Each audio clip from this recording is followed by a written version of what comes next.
মা বাবার ডিভোর্সের পর একটা সন্তানের পরিস্থিতিটা কি হয় ভিডিওটা দেখলে বুঝতে পারবেন। ভালো লাগলে ভিডিওটা শেয়ার করে দিবেন। তো চলুন ভিডিওটা শোনা যাক। 8 বছর হলো মায়ের ডিভোর্স হয়েছে।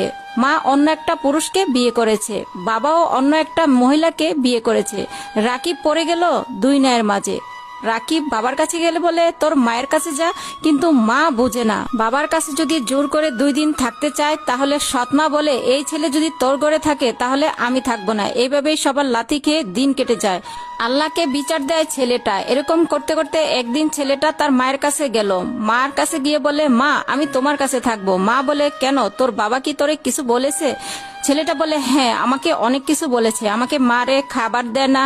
মা ও মা আমাকে একটু খাবার দাও, আমি অনেকদিন হলো ভাত খাই না। মা তখন বলে খাবার আছে কিন্তু তোর বাবা খাবে, তোকে কি করে দিব? ছেলেটা বলে দাও না মা, একটু দাও, খিদা পেয়েছে। মা তখন বলে আচ্ছা দিতেছি, একটু বস।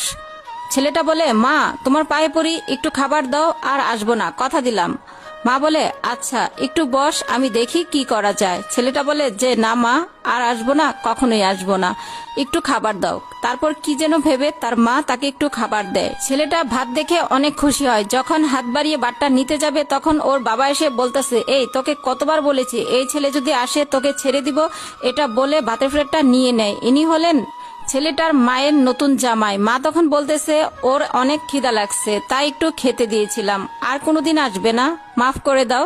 লোকটি বলে উঠলো আবার কথা বলিস, তোর অন্যখানের ছেলে আমি কেন লালন পালন করব, আমি কেন খাবার দিব? এখনই চলে যেতে বল, না হলে আমার মতো খারাপ কেউ হবে না। এজন্যই বলি এত খাবার কই যায়। এসব শোনার পর ছেলেটার মা বলল শুনছিস, তোর জন্য আমাকে কত কথা শুনতে হয়, মার খেতে হয়, তোর জন্য সংসারটা অশান্তি লেগেই থাকে, কি চাস তুই?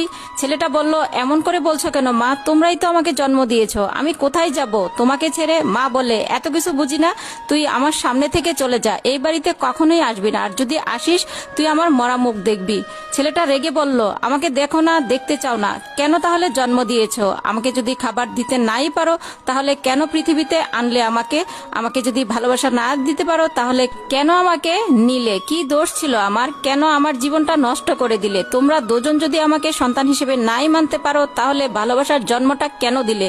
আমার কি দোষ ছিল তোমাদের মাঝে জন্মটা নেওয়া? আমার কি ইচ্ছে করে না পরিবারের সাথে থাকতে, বাবা মার সাথে থাকতে? এই সময়টা যদি নাই পালন করতে পারো তাহলে কেন মেরে ফেললে না? কেন আমাকে জন্ম দিলে? তোমরা নামই বাবা মা, কাজের না, তোমরা বাবা মার নামে কলঙ্ক। আমি আর আসবো না, তোমরা সুখী থেকো, ভালো থেকো। তখন ছেলেটা যাবার সময় তার সৎ বাবা ছেলেটার কলার ধরে তাকে এমন জোরে ধাক্কা দিল সে দেয়ালের সাথে পড়ে তার মাথাটা ফেটে গেল আর সেও সেখানে মরে গেল। এটা দেখে তার মা চিৎকার করে কাঁদতেছে আর ছেলেটার মৃতদেহটা যেন বলতেছে মা তোমার কাছে ঠাই হলো বুঝি আমি মারা যেতাম না, তোমার কাছে একটু ভাত পেলে আজ হয়তো শেষ হতাম না। বাবা মা তোমরা এক থাকলে হয়তো আজ বেঁচে থাকতাম। মা তুমি কি পারতে না অন্য কোথাও বিয়ে না করে আমাকে মানুষ করতে? বাবা তুমি কি পারতে না সবকিছু ঠিক করে নিয়ে মাকে নিয়ে নতুন করে বাঁচতে? মা তুমি চাইলেই আমাকে রাখতে পারতে, বাবা তুমি চাইলেই আমাকে খাবার দিতে পারতে। তোমরা যদি এক থাকতে তাহলে আমার কিছুই হতো না। এমনও হাজারো মা বাবার কারণে নিষ্পাপ শিশুদের জীবন নষ্ট হয়ে যায়। হয়তোবা এটা নিছক একটা গল্প, ভুল ত্রুটি হলে ক্ষমা করবেন আর ভিডিওটা বেশি বেশি শেয়ার করে সবাইকে দেখার সুযোগ করে দিবেন। তো ভালো থাকেন, সুস্থ থাকেন, আল্লাহ হাফেজ।